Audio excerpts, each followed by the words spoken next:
Okay, it's live. Okay.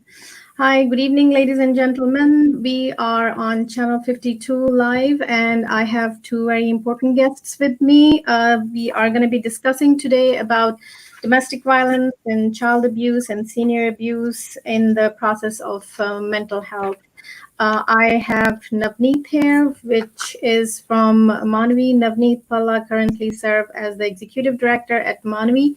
Prior to joining Manavi, Navneet practiced law for several years in the United Kingdoms with specialization in immigration, employment, and human rights law. Her prior experience, including working for the International ISIS community and working as a statewide policy outreach coordinator to South Asian American Leading Together, which is SAALT, engaging in policy advocate for immigrant rights and social justice within the South Asian community.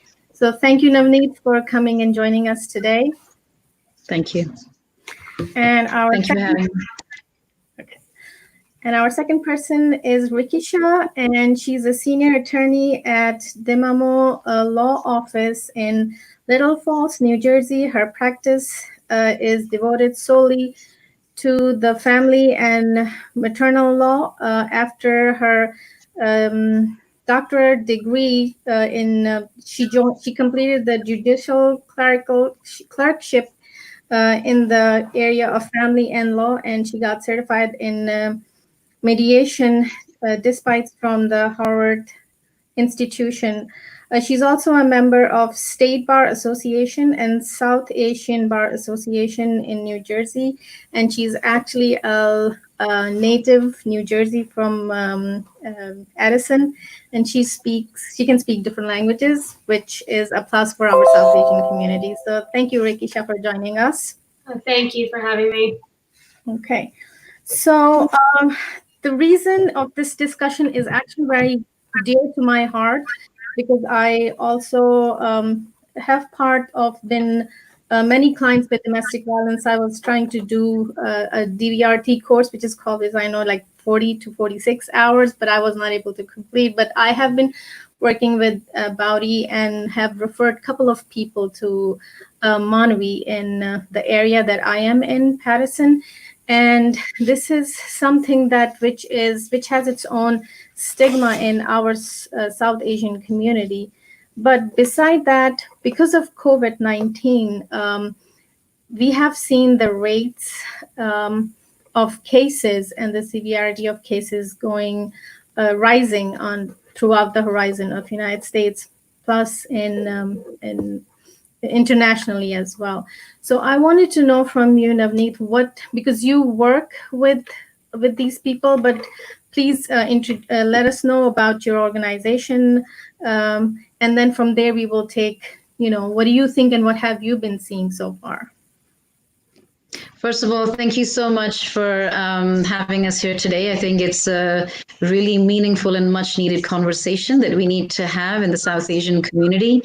So, as Amber was saying, Manavi is a statewide domestic violence agency. We're a South Asian nonprofit organization, and we were founded in 1985. So for the past 35 years, Manavi has been serving South Asian survivors of gender-based violence. And we provide culturally specific and linguistically appropriate support services to all survivors. We have a range of services, including counseling, advocacy, legal clinics, mental health counseling. We have an economic empowerment program. We have a 24-hour hotline, which is staffed by our dedicated volunteers and staff. And all of our staff and volunteers, including myself, we all speak various South Asian languages. And one of the most valuable services that Manavi provides is our transitional home called Ashiana.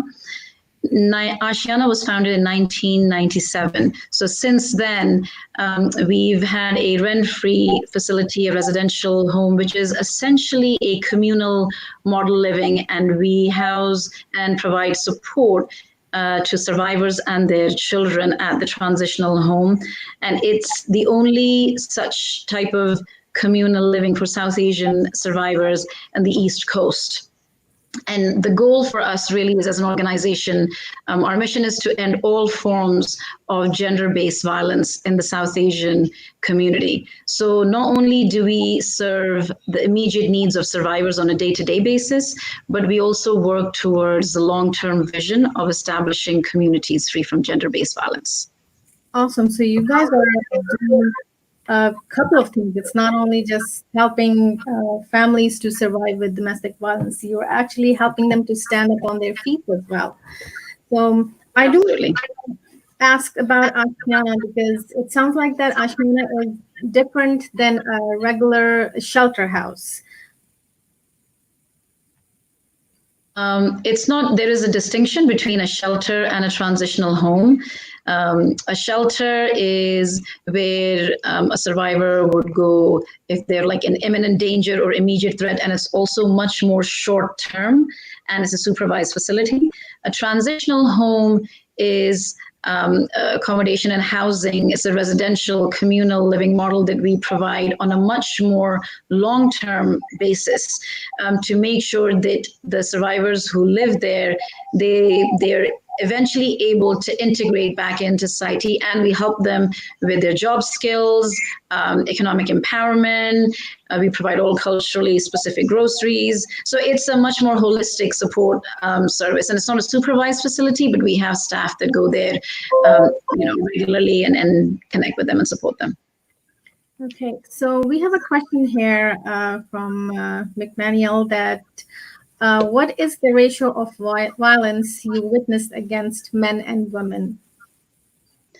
So we when you say between, so basically we serve everyone. We serve men, and we do serve, we primarily serve women, but we also serve men. We have male survivors of violence as well. So in terms of statistics, the number of women that we serve in a given year would be anywhere between 300, sometimes 350. With men, the numbers are much, much lower, but we do see them, and they vary in a given month. It could be maybe 2 or 3 going up and down, or some months we don't. So, but we do serve everyone. Yeah, and I was looking at the data here. Actually, it's 1 in 4 women and 1 in 9 men experience severe intimate partner physical violence, and 1 in 3 experience physical domestic violence from intimate partner. So when this term is used, that intimate partner, it means only that the person that you have relationship with, and the chances of the incident is more higher in that case. Yes, and I would love to hear from Ruchika here too, because I think she's had a lot of experience, and we work very closely together. So if Ruchika wants to chime in here, I'd like to hear from her too.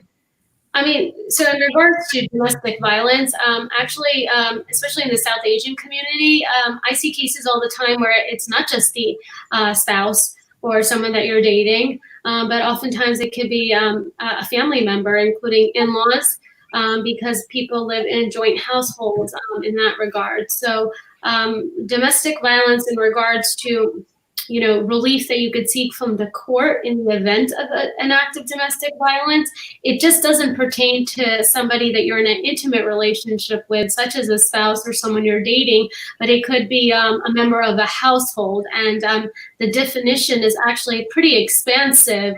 And it just depends, because again, sometimes you're living in a house and you have, a mother-in-law, a father-in-law. You may have an aunt or an uncle, and then sometimes the definition will even expand to include a nanny or a child care provider. It really just depends. So it's just not limited to somebody who you are in an intimate relationship with. And also just going back to the cases like the ratio of men to women, we often, I think, assume that it's usually just females, but there are quite a few incidents when it is the male who is the victim. So I actually do see it oftentimes in my practice.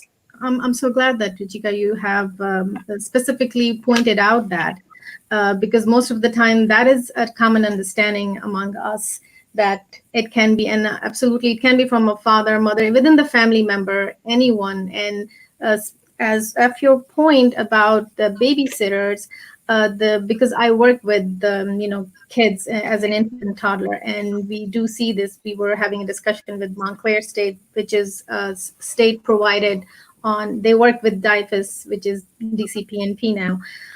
The rate on child abuse has increased 6%. That was last month, and today when we sat down, he said that it's, as Navneet's point, the severity has gone pretty high. They are my colleagues who would receive phone calls on DIFUS that a couple of times it's within one incident, there are a couple of things. Again, they have to go first. Are we going to the hospital?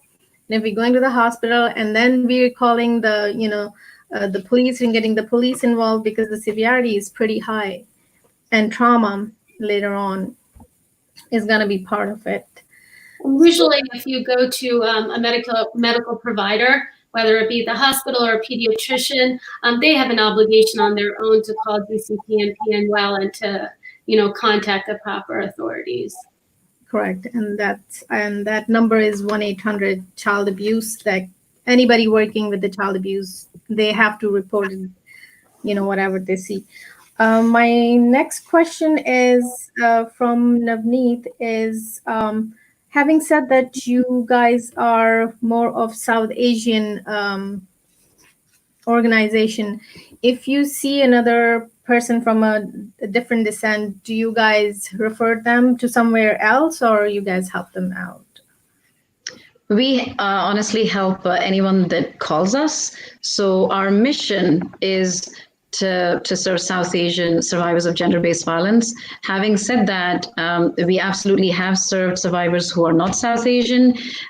We've had calls from survivors who are not South Asian, and if it's an issue where we are able to support them and provide services, we do. At the same time, because in New Jersey, just like most states, there are a significant number of amazing domestic violence agencies, mainstream agencies that do this very important work.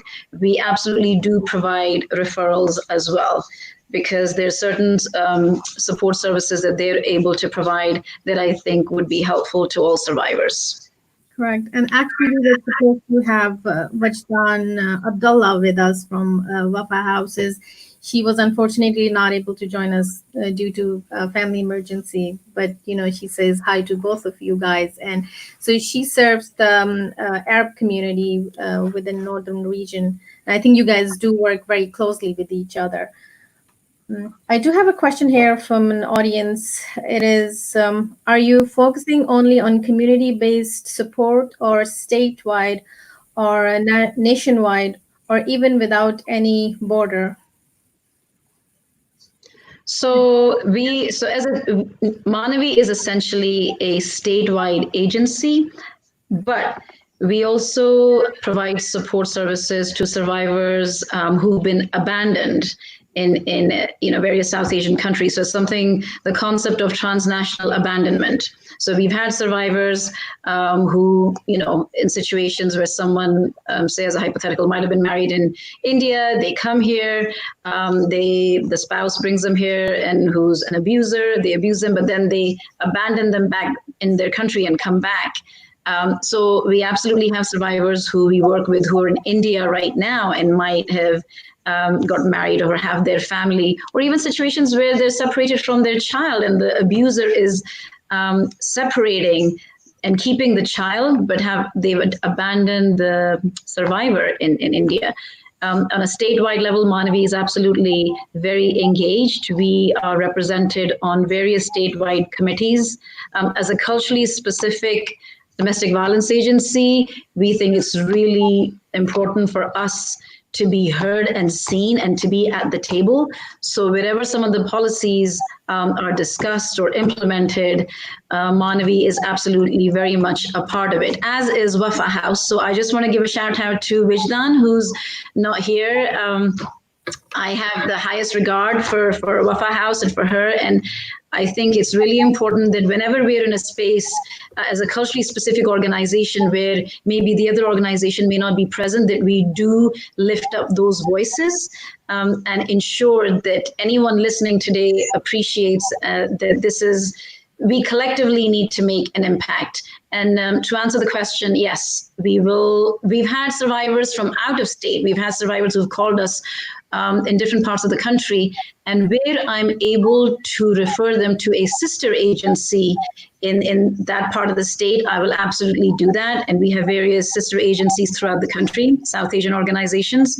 But where that's not possible, we do help them. Yeah, that's awesome. And actually, we at Bowdy also, it's all about referring to the right person depending on their, geography where they are, and especially language is extremely important. And I know you said that you cover a lot of South Asian languages. Would you be able to name some so our audience know which languages do you guys cover? Yeah, sure. So I myself can speak Hindi, Punjabi, Urdu, Farsi, and English. And then within our staff and volunteers, in addition to Hindi, Punjabi, we have Gujarati, Bengali, Nepali, Marathi. There's between staff and volunteers, I would say, because our volunteers also cover various languages. So there is a whole, range of languages that we do cover. Okay. Tamil as well. So there's quite a few. Okay, that's awesome. So my question from Rikisha is Urdu as well. Urdu is another one. We actually have a staff advocate who's very fluent in Urdu. Actually, I'll point out also, if somebody does seek assistance through the court system, there are translators, and they will essentially accommodate anybody regardless of what their language is. You just have to speak up and say that I need a translator, and the court will accommodate you. Yeah. Actually, you just read my mind. That was my question coming towards you. But the other thing is that can you talk a bit about the legal point of view when the domestic violence and this is going on? Because as Navneet just said, that many times mothers would not move along because the fear of that I'm going to lose a child or a parent. So can you please talk the legal point of view? I mean, so each case is very fact specific. Every case is different. Everyone's situation is different. The circumstances that they're living in is different. So the advice that I always give, if you feel your safety and health is in jeopardy, you feel that your child's safety is in jeopardy, then you need to reach out and you need to get the help that you need to get. In regards to fear of what's going to happen, are you going to be without a home? Are you going to be without a support?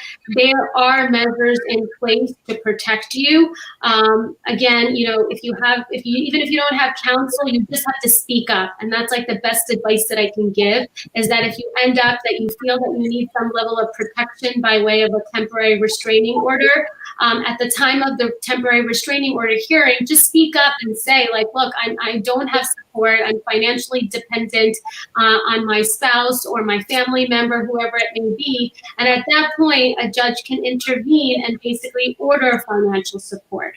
They can order that you have possession of the house and that the perpetrator or the abuser is actually asked to vacate, that there be no contact. So there are different levels of protection that the court can give. It's just, again, very fact specific and depending on your scenario. But the best advice that I can give is just speak up. Just to say, what your fears are, and then the judge will listen and will try to assist and implement whatever they can in that temporary restraining order. So there's definitely relief for anybody, depending on their situation.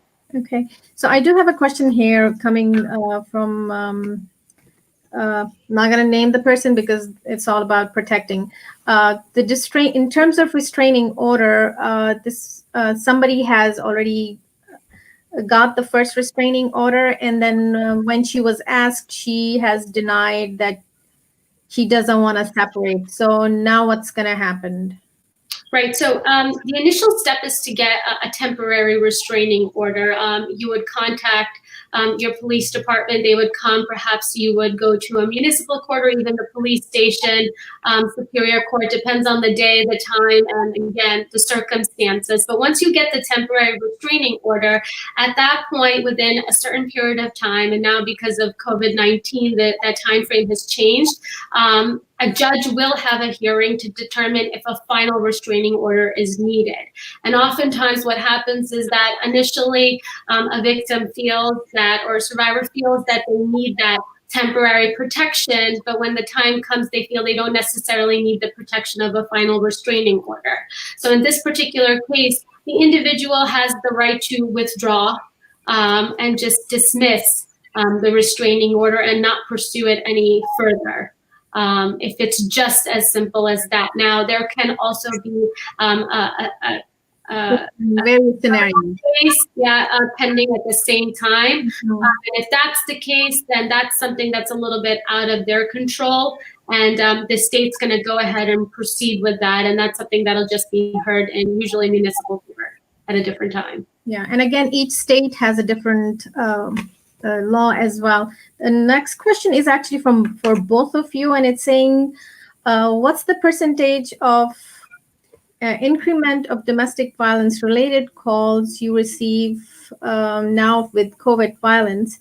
And there was another question that, do you face any religious segregation while receiving the calls, or are you comfortable to support any victims without considering his or her religion?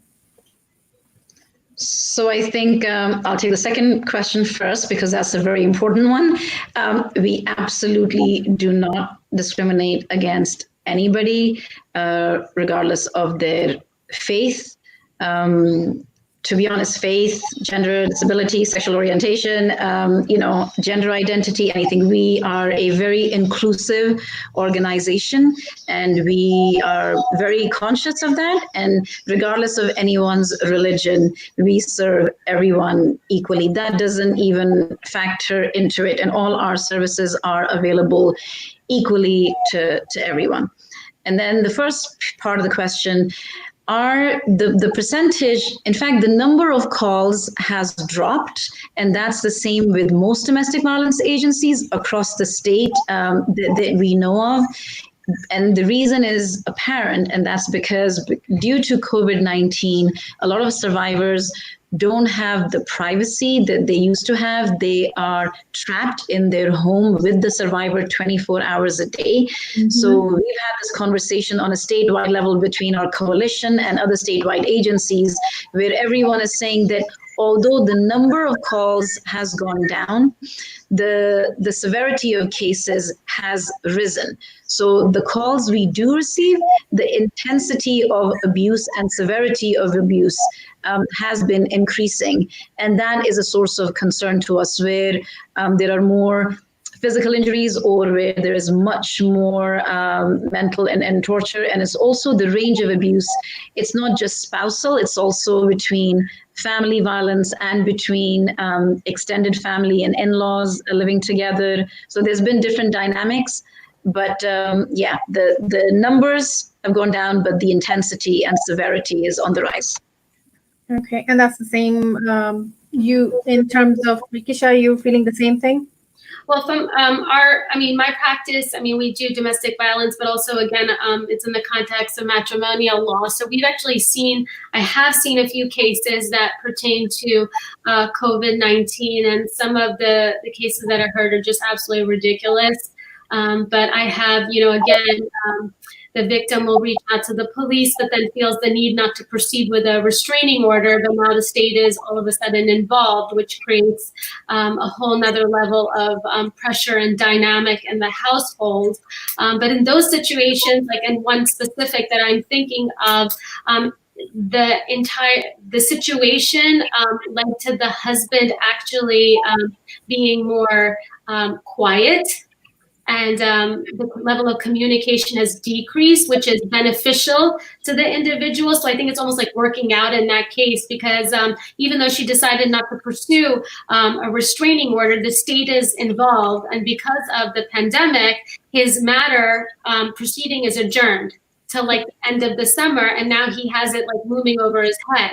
So Exactly. in her situation, it's actually working for her favor because there's still some peace in the house. But also, I'm seeing, a lot of people that involve children and parents who feel the need to now leave the house and maybe go to their parents' home. Or, I mean, again, I have specific cases that come to mind where in order to protect the safety of their children, because now everybody is living in the house together. So it's not just that the abuse is being witnessed parties, but the children as well. So now it's at a different, the perspective is different, that it's not only me that's like dealing with this, my kids are witness to this. So I have to take my children out of this environment. So we're seeing it in the context where one parent is taking the children and leaving, and now the other parent is basically saying, well, wait, you can't do that. Like, they're my children as well, and almost saying you have to bring the kids back. So now we're put in a situation where, okay, there is domestic violence in the house. Nobody's filing for a restraining order. The state's not involved. But again, one parent is uncomfortable coming back because of the situation.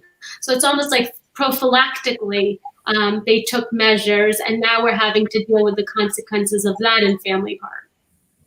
I just want to echo one point in terms of the reluctance of survivors taking action. That is something that we are concerned about. In many cases, it takes a long time for survivors to build that courage to be able to take action. But I think right now, during COVID-19 and during this pandemic, that concern is heightened for us, because what we are seeing is in some cases where the abuse is so severe, where the survivor is reluctant to take action and they don't want the police to take action. But we've seen situations where the police has been forced to take action themselves because they're mandated to, due to the severity of the injuries or severity of the case. So it's almost a situation where the survivor was practically pleading with the police not to pursue any charges and not to take action, but they were mandated and they had to due to the severity of the case. Okay.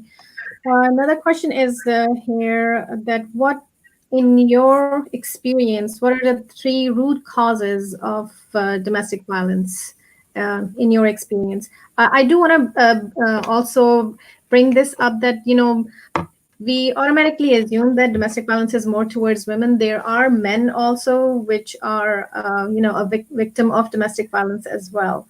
So, Navneet or Rikisha, respond to the question, the main 3 root causes that you guys have experienced.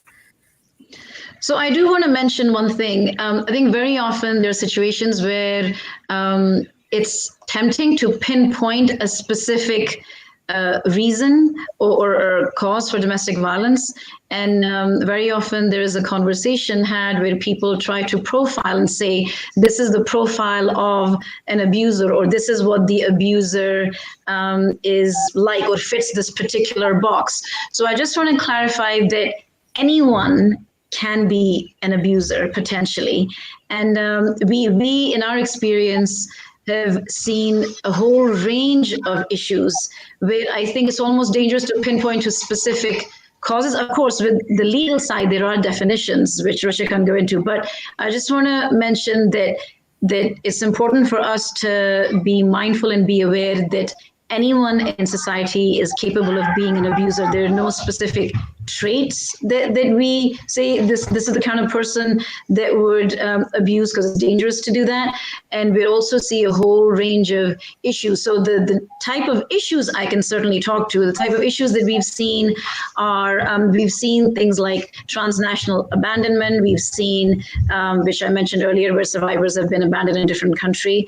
We've seen issues where it's physical abuse, but we've also seen issues where it's not physical. A lot of the time in our community, people think domestic violence is only considered domestic violence if there is physical abuse. So I want to just make sure that, again, we reiterate that domestic violence includes physical, emotional, There's, verbal, and it can be ongoing. It can be over a period of time. So as a society and a community, we are aware that it's not just spousal.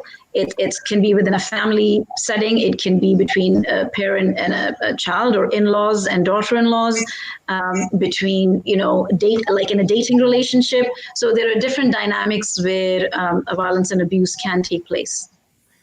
Okay. And you're absolutely right about that. It can be any relationship.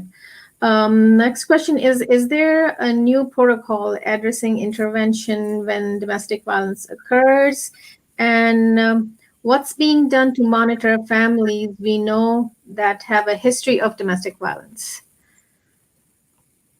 In regards to a new protocol, the protocol is still somewhat the same. You still have to file for a temporary restraining order, but the change that has occurred is now, because of this pandemic, the courts are closed. So in regards to DV specifically, the courts are still having hearings. The hearings are occurring virtually. In some situations, it's taking a longer period of time for the hearing to occur from a temporary restraining order to a final restraining order. But, again, where the courts are open, if you need relief, they are there to help. And again, facts specifically, if the period of time between the temporary restraining order and a final restraining order hearing has been extended because of the pandemic and the circumstances, more and more attorneys are getting involved and reaching out to judges for different recourse during that period of time. So for example, if one person is out of the house and is seeking time with the children, and now it's going to take longer than 10 days for a hearing to occur, then perhaps, attorneys are reaching out to the court to say, it's a longer period of time. These are the different, recourse that we need. We need parenting time, or we need child support, we need spousal support, whatever it may be. But the only real difference that has happened is that the hearings are happening. They're just taking place virtually. So it's a little bit different procedurally, but, it's still there. The doors of the court are open for relief. Okay, and that is such an important resource, because it looks like it's a dead end for many people that, everything is closed. There's no point of me doing anything. So thank you for that clarification. It's different. It's not going to be the same, but regardless, if you need help, the police is there, the courts are there, the judges are there. Even the municipal courts are opening up and starting to have hearings now. So I would, if you need help, you have to just go ahead and take the steps to get the help that you need. Okay. And in some, I think very recently, I believe it was Judge Grant, but I could be wrong, but I think it was him. There was a letter that was circulated where we are seeing slight flexibility, where they've said that certain judges, and this was one of them, that they will consider a letter in lieu of a motion, where the circumstances basically allow, or they feel that the circumstances are so severe where a hearing should either be postponed, or a hearing should be rescheduled or canceled. Or so that was something unusual. You don't usually see that a judge would just circulate a letter, and it was sent to DV agencies, where they said that if we felt that a survivor has some severe circumstances, then they're unable to get legal representation, or they're unable to find an attorney in time, or seek legal services, where they're unable to have that ability to file a legal motion, then they will consider a letter from that survivor. Again, it's going to be on a case-by-case basis, but that flexibility is something that really they're allowing during this pandemic and during COVID-19, because they know how difficult it is for survivors to readily have legal representation available to them. Yeah, the rules are definitely relaxed in many regards, all throughout family court right now. And again, it's family court. We're a court of equity. So wherever the judges can help and they're able to do it without violating someone's due process, they absolutely will help. Okay. We have next question here, and that's actually from my friend Tanya. Thanks for asking. So she's asking, how accessible it's about Ashiana. How accessible is Ashiana for the victims right now in terms of COVID-19? Is there any difference in the procedures or how accessible it is? Yeah, so we have survivors currently living in Ashiana and, with family with child. So it's in terms of our services that we provided before coronavirus or COVID-19, the support services have continued. So all the services to Ashiana survivors have continued in exactly the same way. In fact, I would probably say that we have gone above and beyond to make sure that, things like, for example, groceries. We have dedicated volunteers that used to do groceries every single week, and they were culturally specific groceries like your atta and dal and paranthas and everything else. So we have made sure that all of those things have continued. And I've got to give a shout out to various volunteers and statewide agencies who've all come through to help and step up to make sure that survivors at Ashiana continue to get those services. So everyone living at Ashiana is getting all the services, and services are equally accessible to them and our Ashiana team and staff. And again, our staff at Manavi have been phenomenal and working day and night to make sure that our services as an organization are not impacted and are accessible to all. Yeah, and I do want to mention this because I don't know if people are tuning in later. I know Manavi is the first South Asian organization in the United States, and it's been there for 35 years. And specifically, your shelter, Ashiana, is very, very different than any shelter house. And I know you, the time of a family, previously when we were talking, you said a family was able to stay 18 months, which is phenomenal. Shelters houses are not like that. We are working in a shelter house in Patterson Task Force, but still, this is like a completely helping a family to build another family. It's specifically as what it's called, Ashiana. So I think it's one of its kind. I have not heard of such anywhere. I mean, transitional homes are different to shelters. So we are not a shelter. We are a transitional home. And I think with other transitional homes too, the goal is to allow for a much longer period of time to ensure that the survivor is able to basically have a more financially viable life when they leave and Ashiana, and they are totally independent, emotionally supported as well as financially supported. Correct. And the name is so beautiful. If everybody understands the meaning of it, it's, it means the house, the nest. Yes. Another question is that have you published any mental health guidelines during this COVID-19 time? And if not, when? Because it's pretty beneficial to increase the awareness. So we collaborate and partner with an organization called Samheen, South Asian Mental Health Network.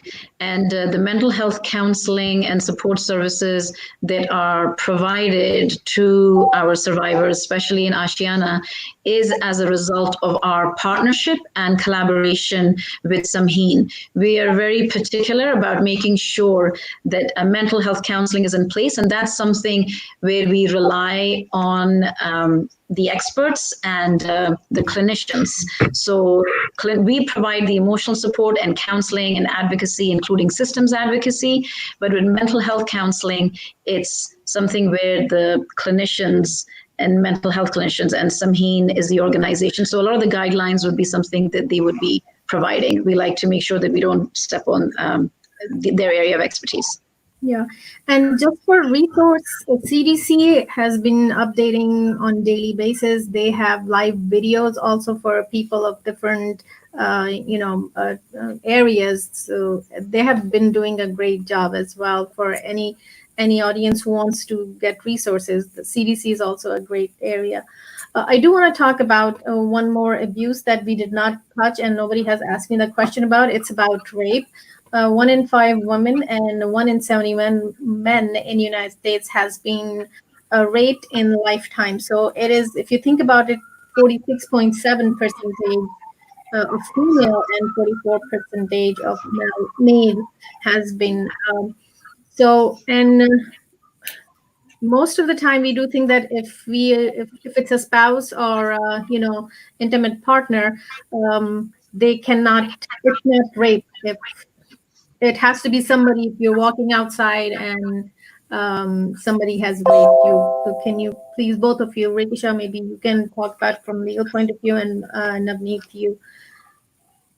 So from a legal standpoint, in the grounds of, like, again, I do a lot of matrimonial law, and under the state of New Jersey, if you do file for divorce, there's different faults or grounds that you can claim. And one of the grounds is extreme cruelty, and I often see it. And it's kind of sad because I'll have a client sitting in my office and they'll be discussing a scenario. And, in those cases, they were forced upon by their spouse to engage in an act of sex. And the bottom line is no means no. If a spouse is trying to have a sexual encounter with you and you do not wish to, and you say no, or you feel like they're being forced on you, that is rape. That is rape. It is abuse. It is extremely cruel. So from that perspective, just because you're married doesn't mean that someone is not raping you, and it works both ways. It has to be consensual. Okay. So I do actually have a question specifically coming for you. It's for legal aspect. How do you differentiate between abuse, harassment, and threat? Abuse, harassment, and threat. Okay, so abuse, I mean, there's different forms of abuse. In regards to, like, the predicate act of a domestic violence, again, each act, so, like, for example, harassment, there's a statute, and again, there's different types of elements that you have to prove. So you have to be a little bit more specific in regards to when you say what type of act it is. There's, again, 15, right now there's 15 predicate acts. So domestic violence, when we think of it, it's like most people think of assault, or, again, they may just think of battery, but that's not it. It's harassment, there's assault, there's criminal coercion, there's entrapment.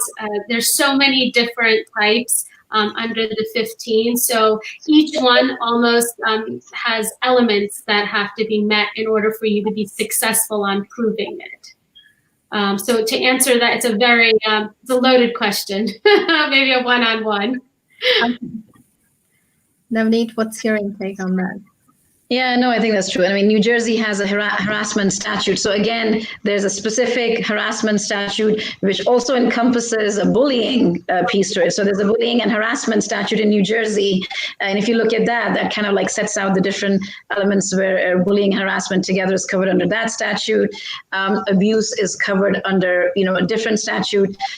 Threat. So really, I think, depending on, like Ruchika said, the specifics of the case and and also, is an isolated incident, or is it a pattern? Is it something that happens every day for 5 years? Is it something that happens once every 2 weeks? Has it gradually become worse? Has it been the same? How has the survivor been impacted? Were they impacted emotionally? Were they traumatized? Was there any kind of personal injury? Was there, there are a lot of factors that you assess with not only the nature of abuse, but also the frequency of the abuse, and whether over time it became severe, and then how essentially was the survivor impacted. So I think looking at all those pieces, you would assess which category. And sometimes it could be all of them. Like, we've had survivors where there is an element of, they all kind of go hand in hand in the kind of cases that we deal with. So we've had situations where survivors have been threatened, harassed, abused. So all those three pieces for us go mostly together in a majority of cases where we'll see that. And a lot of the time, I think I want to point out where survivors who come to us may not themselves necessarily see which category it fits into, or whether there's a pattern. So I think that's drawn out over a period of time, the more we talk to them, that, that it is abuse. And then I just want to go back to one other thing that you mentioned earlier, and that was marital rape.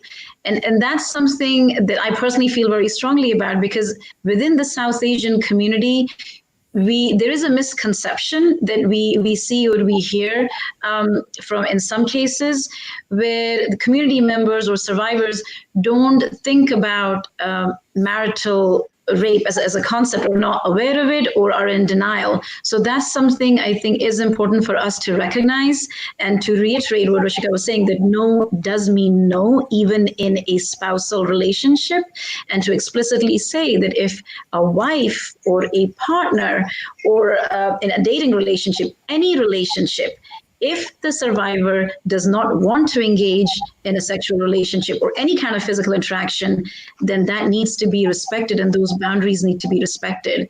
And that's something I think is important for us to recognize more so within our cultural context. And I also just want to point out, in regards to an act of domestic violence, I mean, what may constitute harassment to me may be very different than to the next person. You know, just even cursing, for example, or verbal abuse. What one person may have a different impact based upon the language being used, whereas somebody else who hears it on a daily basis may not be impacted the same way. So to just point out, it's very different and very fact specific. If it impacts you in a way where it causes you fear, then in that particular case, maybe a restraining order is warranted, where somebody else was not impacted by it. In that particular case, it wouldn't. So again, each case is so different and fact specific. I actually have a very good question here. Is there any timeline of reporting from the time of incident occurred from legal aspect? And suppose if the incident occurred 1 year ago, but can the victim ask for legal assistance now? There was another question regarding this, that somebody happened in the younger age, in childhood, and now he's comfortable to file. So it's similar. That's why I'm asking both questions at the same time. Depends on the incident that occurred. I want to say there is no statute of limitations, but it depends on also the type of relief you're seeking. So from a criminal aspect, yes, you can report it. But from the aspect of perhaps you're now seeking a restraining order, it could have an impact, because the question becomes, view it that if somebody, for example, hit you 1 year ago, and now all of a sudden nothing has transpired from that date until this date, and now all of a sudden you're seeking some kind of relief, the question really is, well, why do you need the relief now? And what has changed from then to today? So again, it just depends in the context of what type of relief you're seeking. From a criminal standpoint, I would say no. But again, questions will be raised. But from the point of a restraining order, again, you would have to look at the facts. And again, in a temporary restraining order, we always write out, and we have the victim outline the history of violence and domestic abuse. So in that capacity, it would definitely be relevant. But it just, again, it depends on the situation and what is the actual incident that occurred. And actually, the next question is also aligned to it. It says, how do you track the issue legally once the victim is an adult, but the abuser is underage? The abuser is underage. How do you tackle the issue legally once the victim is adult? I don't think it's going to have, again, depends on what the act is and what the allegations are. But again, just depends. You can still pursue legal charges, criminal charges. And then again, if a restraining order is needed, again, depends on the age. I mean, if you're in a dating relationship and one person is underage, and the victim is over 18, I think, actually in the case of a dating relationship, I don't think age will even have an impact. So it depends on the incident. Yeah, I actually know, because in Canada, they have, I'm sure in the United States too, because I did help a couple of people in Canada. There's a senior hotline, because there are a couple of cases, grandparents were taking care of their grandkids, and they were going through abuse with senior abuse. And they did not say, of course, they cannot arrest somebody who's an age of 14, but, there are stuff can be done, counseling and other things. And from a criminal perspective, I mean, definitely, right? The juvenile courts, right? So the charges can be filed. Yep, absolutely. Okay. I know we are coming very close to our time, and I see our audience are asking so many questions right now. One question here is that if I have applied everything, restraining order, and I'm filing, when can I actually get separation from the person who's applying for? So the person already has a final restraining order. Yes. And in regards to separation, do they need dissolution, divorce?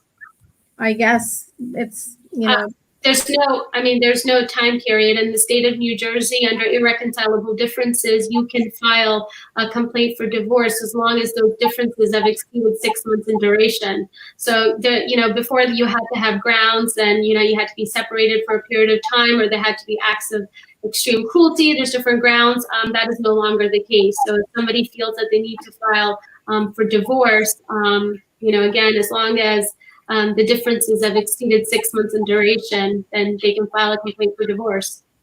And in regards to actual separation, there is no such thing as legal separation in the state of New Jersey. We have what's called a divorce from bed and board, which is very similar to almost going through the steps of a divorce proceeding, but at the end, you're still married. So that is the closest the state of New Jersey has towards a legal separation. Okay.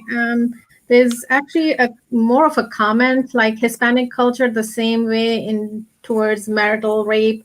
My grandmother was raped throughout her lifetime, and it's been expected that it's a very normal thing to accept and not talk about it. So it was just like a comment throughout, I think, a cultural thing. So, I think it's very sad, and it's a cultural stigma and taboo, and something that we really do need to bring to light. I've come across situations where, this has come up more so than I had hoped, where people do believe that. There are people who in our community really hold that belief. And again, comes back to gender equality, comes back to having that mutual respect for your spouse, and understanding that no does mean no. Yeah. One last question here is, what about LGBT community?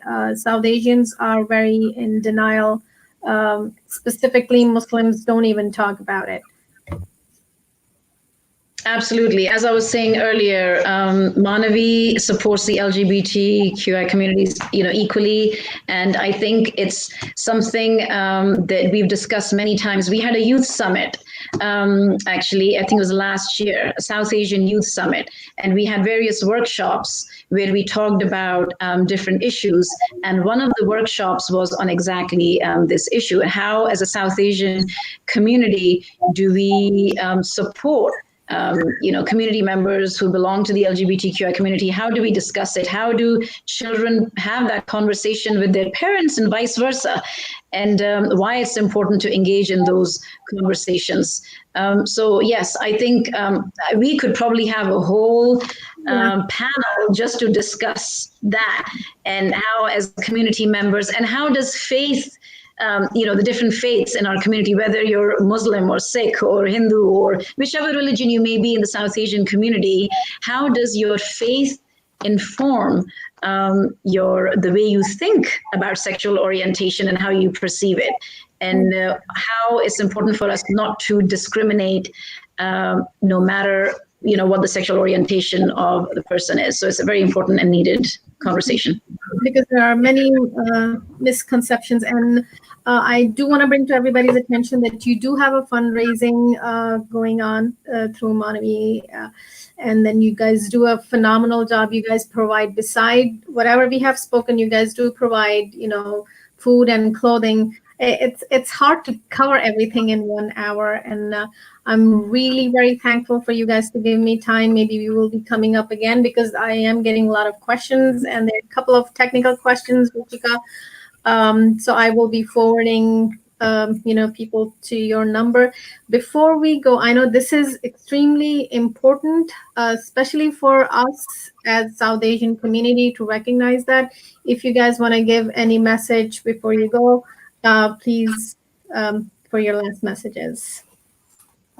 Yes, before the message on the fundraising piece, I just want to give a plug for fundraising that yes, our Giving Tuesday fundraiser is going on. So please do go on our website, asmanvi.org, and our hotline number also I wanted to give here, 732-435-1414 for anyone that might need it. But our fundraiser is on our Manvi's Facebook page and Manvi's website. So please continue to donate. And then our message, which I wanted to share in a South Asian language, which was requested earlier, in two maybe. अगर तोनू कोई भी मदद दी लोड़ होए, अगर तोनू लगदा है कि तुसी कल्ले हो ते तोनू कोई किसी भी मदद दी जरूरत होए, तुसी मानवी कोल आ सकदे हो, असी इथे तोड़ी मदद करन लई हैगे आ। जदों मर्जी तुसी सानू फोन करो। साडा फोन नंबर जो मैं पहले दिता सी 7324351414। अगर आपको actually Ruchika can do Hindi, so I won't do that. I don't even know if I can read that, right? So I'll actually say my message in English, which is basically if you need any sort of help, again, I'll actually say reach out to Manvi. Through Manvi, they will reach out to various, legal practitioners, whether it be me or another attorney, to help you. We are here to help. It is not just about the safety and welfare about you, but it's also the children. So there is always some way to help, and we will do whatever we can in order to help you. You are not alone. We're here to empower you and to just give you the guidance, whatever support that we can give. So if anybody feels that they are in a situation where they feel that their safety or health or their children's safety and health is in jeopardy, please just, reach out to Manvi, reach out to my firm. We are here to help you. Navneet, that was Can I say it in Hindi? Can I just say it in Hindi too then? I'm going to say, अगर आपको लगता है कि आप अकेले हैं, please ऐसा feel मत करें। आप अकेले नहीं हैं, हम आपके साथ हैं। मानवी आपके साथ हमेशा आपकी मदद करने के लिए तैयार हैं। आप जब चाहें हमें फ़ोन कर सकते हैं, सुबह, शाम, रात। हम चाहते हैं कि आपको पता हो कि आप अकेले नहीं हैं और हम हमेशा आपकी मदद करने के लिए यहाँ हैं। That's an amazing Urdu and any Soni Punjabi. So I will say it in Bangla because we have a couple of audience for you that আপনাদের কাছে যদি মনে হয় আপনারা একাকী, আপনারা প্লিজ এটা মনে করবেন না যে আপনারা একা আছেন। আমরা মানবিতে আপনাদের সাথে আছি সবসময়, আমাদের হটলাইনও আছে। আপনারা প্লিজ আমাদেরকে যাই কোনো সিচুয়েশনে কল করেন, আমরা আপনাদের সাহায্যের জন্য সবসময় রেডি আছি। So that was a short discussion. I am really thankful for you guys giving us time, and I am still getting questions, so I think maybe next time when you guys can, and maybe Rajdan would be able to join us, because this is this awareness needs to happen, especially in our community. So ladies, thank you so much. You're welcome. It's my pleasure. And stay Thank you so much for having us. Thank you. Thank you guys. Thanks. Thank you. Okay. I think we ended.